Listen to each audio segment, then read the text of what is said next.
Hi everyone, আমি জয়শ্রী হাজরা, একজন clinical dietician. আগের ভিডিওতে আমি আলোচনা করেছিলাম ফুড বা খাদ্য কাকে বলে।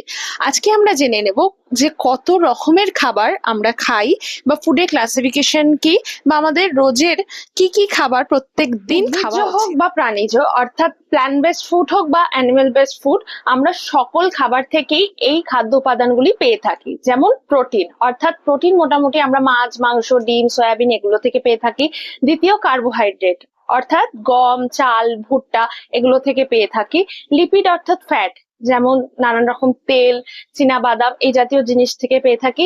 মিনারেলস অর্থাৎ খনিজ লবণ বা খনিজ পদার্থ, যেগুলো আমরা মোটামুটি শাক সবজি এগুলো থেকে পেয়ে থাকি। ভিটামিনস বেশিরভাগ ফলের মধ্যে উপস্থিত থাকে, এছাড়াও বিভিন্ন শাকসবজি তো আছে।